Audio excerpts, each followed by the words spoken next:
All right, everybody, we are starting the Tuesday afternoon educational session. The first part of the post-lunch sessions is about benchmarking. And so I have Mr. Ed Young here with me. My name is Rich Katzmann. Just to give you a little bit of background on me, I currently run the Rockheads Group. If you are unfamiliar with the Rockheads, we are a best practices benchmarking buying group.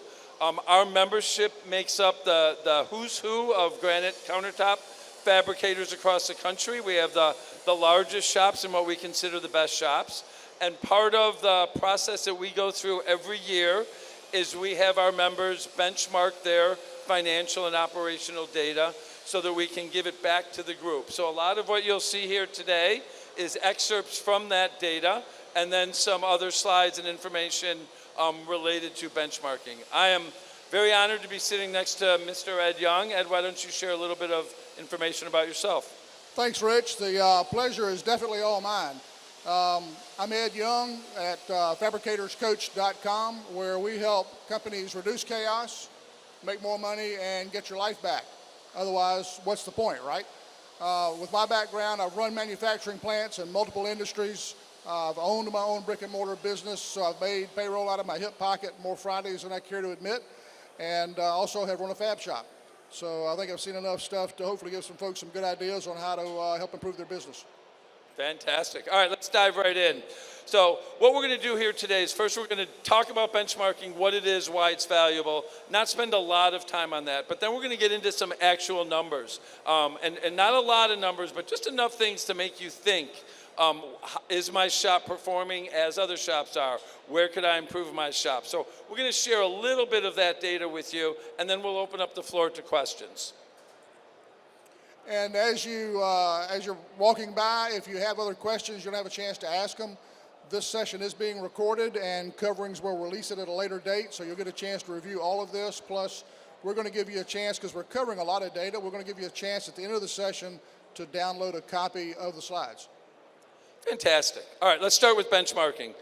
We view benchmarking as a strategic management tool, right? The worst thing you could do is engage in a benchmarking analysis and then look at it and put it on your shelf and do nothing with it, right? The key, the value of a benchmark report, the value of these metrics is to integrate them into your business, right? And we're going to list a couple of reasons here of how that makes your employees happier, how that makes your business more productive by actually using the data rather than just kind of analyzing it and putting it away.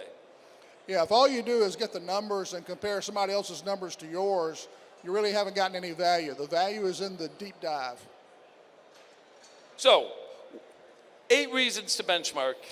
First of all, numbers cut through any subjective communication. If you've got numbers, all emotions then get taken out of the conversations. So when managers are talking to their direct reports, it is a much cleaner, less emotional conversation of their performance. Numbers create accountability. Right now, when you, again, are talking to your employees, you can now assign values for them, and quarterly, annually, you can see how they're performing versus those. And if you've got really good performance-oriented employees, they like the data feedback. They don't want to hear opinions. They don't want to hear emotions. They want the data so they know what they can do to improve their performance to make your business better. Sure. And, you know, a lot of shops have hired a lot of people over the last couple of years, not all A performers. And one thing that benchmarking data does is it holds people accountable.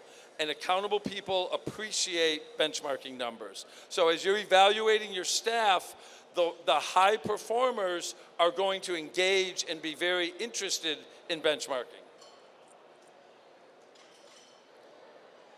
And it's not me, it's the clicker. Numbers create clarity and commitment. Ed? Yeah, you can't argue with the data. The facts are the facts. It's kind of like the old Dragnet actor would say, ma'am, the facts, nothing but the facts. And we're going to blow through these now. Numbers create competition. I love telling a story. We've got a shop out of Michigan, and what they did is they simply posted on a TV screen in the shop how many square foot per day, per week, their install crews did. They didn't assign any compensation bonuses to it. They didn't make any threats.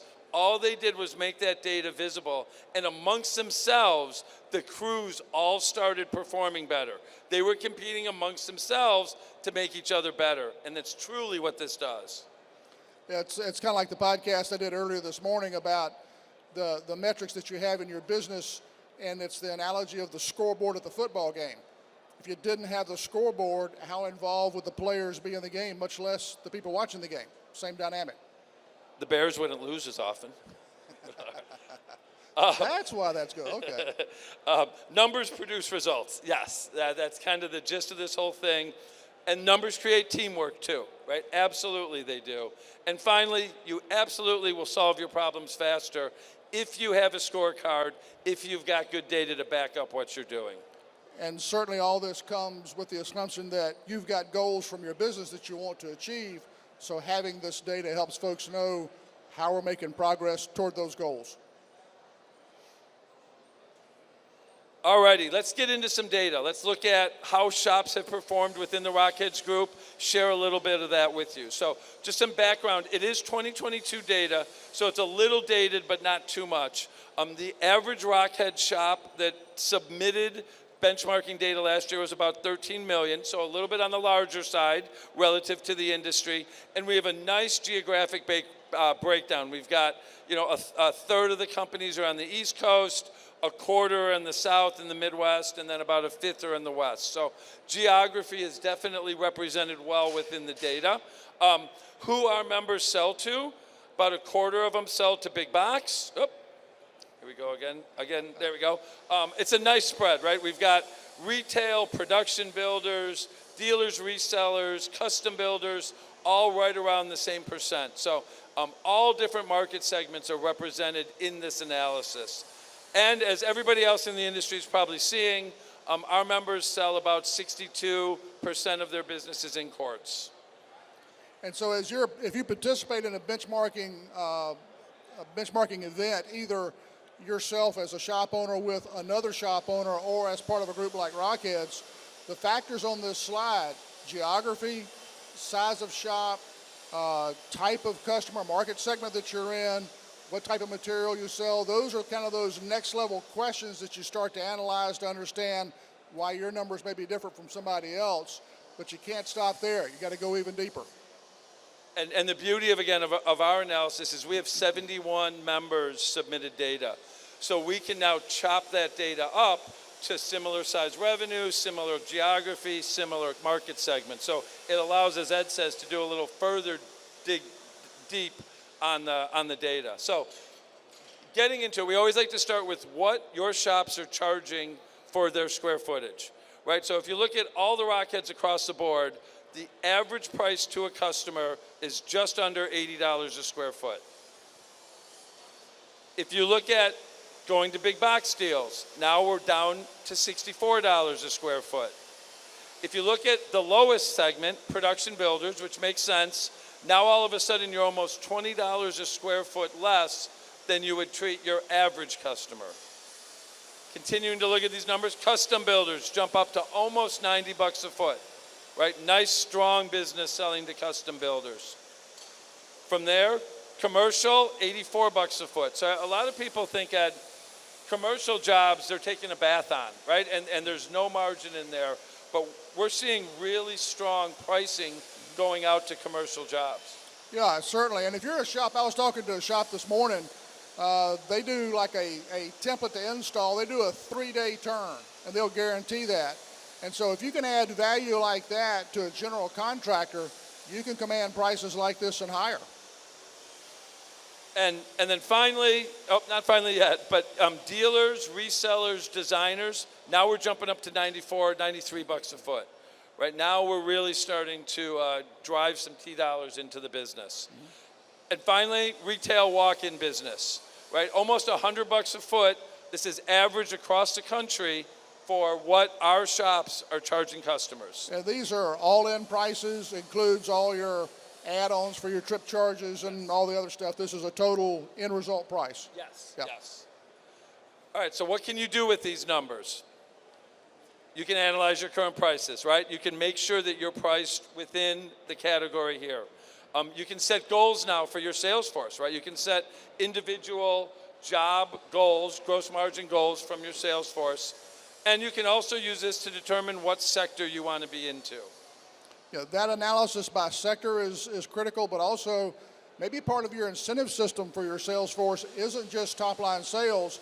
It might be how close they get to some of this pricing. Alrighty, so that's the first set of numbers that we usually look at in our benchmarking study.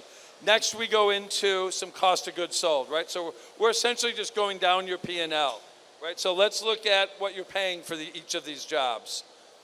Total cost of goods sold about $48 or 62% of the price of the total price, right? So that's what the Rockheads average is.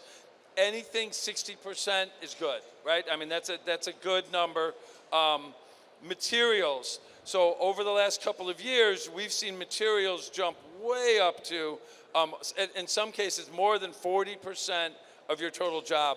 And this really hurt a lot of shops over the last couple of years when our suppliers were issuing price increases faster than we could reprice our jobs, right? So whether it's a commercial job or a builder job that's got a 90-day lock on it, or it's just simply getting your pricing out to the floors, the shops weren't able to keep up with the speed that the material guys were coming in. Now, we've seen a pullback this year of about 5 to 8% in material costs. So not only we're seeing 37% last year, that number should be coming down substantially coming into this year. You know, the shops I've worked with the last few years, probably the most common reason they're struggling with their net profit is they haven't kept up with their material price increases. So watching this number is really, really critical. Sinks and faucets, right, not a big player, 1.5% of the total job. So, I mean, everybody within our group seemed to be pretty tightly bundled around that. But now you get to direct labor, right? So template, CAD work, install, fabrication, just under $18 a foot. That's a really good number to know. I ask shops all the time where they think they are. It's just an important number so that if someone else was supplying the material, right, you could now add on that plus your margin to be able to price the job appropriately. One thing to keep in mind as you look at this data, this is aggregated data. This is those 70 some odd shops together in all these different geographic areas and market segments. If your business happens to be really heavy in, say, production builder work, these numbers are going to look different for you. If you happen to focus primarily on high-end custom homes, these numbers will be different for you. So that's why when you do benchmarking, you start comparing the numbers, you've got to do a lot deeper dive to understand why are they similar or why are they different. You really have to understand those factors. And then Ed, why don't you talk a little bit more about throughput dollars for us also, because we always track throughput dollars these days. Yeah, with throughput, what we're doing is taking the sales price for the job and subtracting those costs that vary with each additional square foot that goes out or that vary with each additional kitchen that goes out during the day.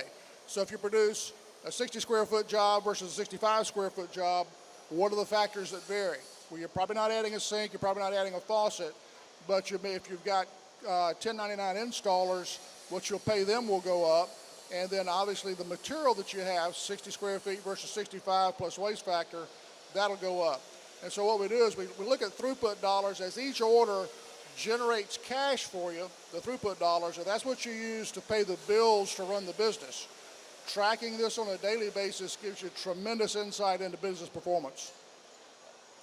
All right, what can you do with these numbers, right? If your material prices are high, you've got to negotiate with your suppliers, right? There are better deals out there. If you're at 40% and you're a normal business, there are definitely better prices out there for you to be able to get. Look at ways to compensate, right? We talk a lot about compensating, bonusing your direct labor, your templaters, your install team. An innovative company out of Chicago, what they do is every quarter, they'll put a pool together for their install team and for their templating team. Every time there's a mistake made or a remake, that pool dwindles, right? So if they go through the whole quarter, they get that bonus. And it's very effective because they can see how much money is on the table for them, and then they can see it shrink as they make mistakes. And that bonus is in addition to other factors that they get paid by as well, because one of the caveats for using money to drive behavior is you'll get what you pay for, but you will very likely get only what you pay for. So having multiple factors that you look at, having factors that deal with group behavior as opposed to individual behavior, pluses and minuses in all of those. And so looking at unique ways to pull together these compensation systems can really help drive behavior and improve your performance on these numbers. And then finally, again, we're big fans of throughput dollars, of T dollars, right? So using T dollars are an extremely effective way to schedule your crews, right? And virtually all of the ERP systems out there these days allow you to schedule either by T dollars or by square foot, you know, or by essentially any way you want. But T dollars, because it has become such a big thing in our industry, is now being integrated into the Morewares of the world, the Stone Apps of the world, so that all of the other systems out there are utilizing it. And one of the reasons that's happening is it's a much better reflection of work content than square footage is, because a square foot isn't a square foot. You know, back 20, 30 years ago, yeah, square footage was all pretty consistent job to job, but there's so much variation in the characteristics of jobs and the labor and the time it takes to generate those characteristics, especially for high-end custom jobs. Throughput is the best way to quantify that. It helps you do a better job of utilizing the capacity that you've got in all the stages of your business. All right, some more numbers that we can throw at you. Gross margin for your businesses, right? This is all of the Rockheads Group, and you can see there's a nice bell curve here where on average it's about 37%, about 42% gross margin, but we certainly have shops that are in the high 40s, low 50s, mid 50s, right? So there's a nice ability here when you're controlling your material prices, controlling your direct labor, to adjust your gross margin and your prices, right? To generate a little bit more money down into the next part of the P&L. And that's gross margin, not net profit. And what can you do with this, right? We've already said it. You can evaluate your pricing. You can evaluate your material cost. You can use this to set goals. You can compensate your sales force on gross margin. There's a lot of things you can do with gross margin to drive the behavior in your business that you want. All right, we're almost to the end here. A couple of really cool industry standards that we love talking about. So the original founder of Grand Courts, Peter DeCock, had a measure that still works today. And essentially what it says is for every dollar of revenue, let me say it this way. Now I'm going blank on this one. For every employee, full-time equivalent. For every employee you have versus your revenue, they should be generating $200,000. So simply said, if you are a $5 million business, right, you should have 10 employees. If you are a $20 million business, you should have 10 employees. Now you're asking me to do math on the fly? I'm from Clemson, man. Come on. And across the Rockheads, we absolutely see virtually everyone fall into this curve. So again, depends on the type of work you're doing, but the $200,000 level is a really good benchmark to look at your business. Material costs. Ed, you're going to talk a little bit about retail material costs. Yeah, one of the benchmarks I see with shops that I've worked with for the last 4 or 5 years is that for your walk-in retail homeowner type jobs, usually your highest price point, typically your slab cost as a percent of sales for each job should be running right around 30%. I'm saying that as a very common metric. Some folks are doing really good, they're at 25. Some folks are slipping to about 35. Now this doesn't include your installers, your sinks, faucets, this is just slab cost. What I see is when you start seeing 40%, your slab cost is 40% of sales or higher, again, another clear indication that you just haven't kept up with your material cost. I've run into shops where their slab cost as percent of sales is 50% and higher. And it's one of those things where you got to jump on it now, you got to fix it. The challenge is if you do this analysis right now today for your business, you're kind of behind the curve because with the economy slowing down a little bit, Rich has just talked about some price decreases on the supply side, then your opportunity for making those changes is starting to go away. So you have to look at other things like upselling as ways to drive that price up and keep that material down as a percent of sales price. Absolutely. And then gross margin we've already talked about, and EBITDA we always love talking about, right? EBITDA is essentially your profit, the amount of profit that your business is spitting out. We're going to do a little talk later today about mergers and acquisitions. And when we talk about mergers and acquisitions, EBITDA is the factor that a company buying yours would look to pay, or vice versa, what you would look to pay when you're purchasing a company. So this is a major determinant of a couple of things. One, what your company is worth, and two, it's a really good approximation of your cash flow ability. And I can say, you'll see our industry is in this 5 to 6%. That's low relative to the rest of the world. We work really hard, and our net profit at the end of the day is a little bit lower than most industries out there. What this does is it's fine in an up market, in a consistent market, but with a lower net profit, as soon as the market turns, as soon as your business may have a slow period, all of a sudden cash becomes king. And it's really hard to generate enough cash to maintain a long downturn if your EBITDA is down in these single digits. Yeah, and if you're, the industry's at 5 or 6%, a really good target that a lot of shops shoot for is 10%. If you look at your business and you're somewhere between the two, that's not bad, but realize there are a lot of shops out there, I run across more every day, that are doing 12, 15, some as high as 20%. It can be done. It's not that hard. It's really all about leveraging the capacity that you've got. It's not about cutting your cost. So tracking these metrics is really critical. And just to give a little teaser for the M&A conversation, let's do some simple math, sorry.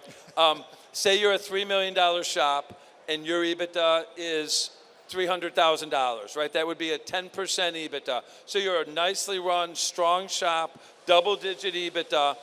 If you went out to the industry right now, you would expect to get somewhere between 3 to 6 times that number. So let's put it in the middle and say 5 times that number. So in that scenario, with your $300,000 of EBITDA, you could sell your business effectively for $1.5 million. So it's a really good way, and these multiples are pretty narrow, so it's a pretty good way to get a decent approximation as to what your business is worth. And what Rich is doing is kind of teasing you on our session coming up about an hour and a half, 2 hours from now on how to value your business and how to drive that value up if you want to sell sometime in the future.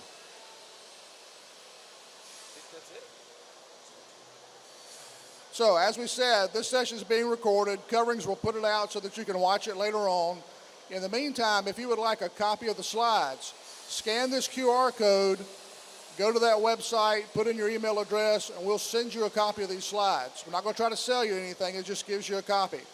We also know we've covered a lot of information here today, and so folks may have a lot more questions than we can handle today. You may think of some later on.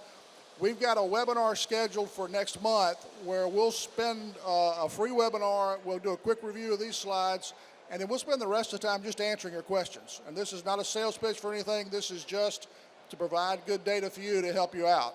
So hit the QR code and sign up. If that's giving you any trouble, go to fabricatorscoach.com. There's a banner at the top of the page. You can access the same thing.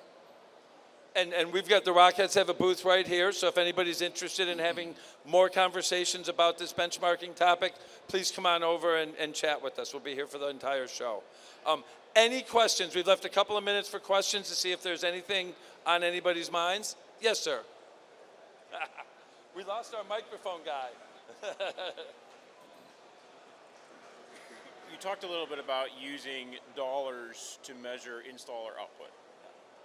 Is there sense in using square footage? And if so, is there a good common average that we can try and shoot for? Perfect. Let me. Can you repeat it? Yes, sure. So talking about installer compensation, we talked about doing reworks as a way to bonus them for quality. What's a good way to bonus them for productivity? Is it square footage? Is it T dollars? What in your experience, kind of drives that behavior in the right direction? What I prefer is T dollars. What I see the most frequently is a combination of square footage, upcharges for going up to the second floor, trip charges for going, further out distance-wise. It's usually a multiple factors that represent the work content that the installer's got to do. And then on the flip side, if there is a remake or repair that's caused by the installer, they either do that themselves for free, and then they compensate you for your costs to do the remake. So $T is the way to go. Yep. Yeah. Any other questions? All right, thank you guys very much. Have a great show.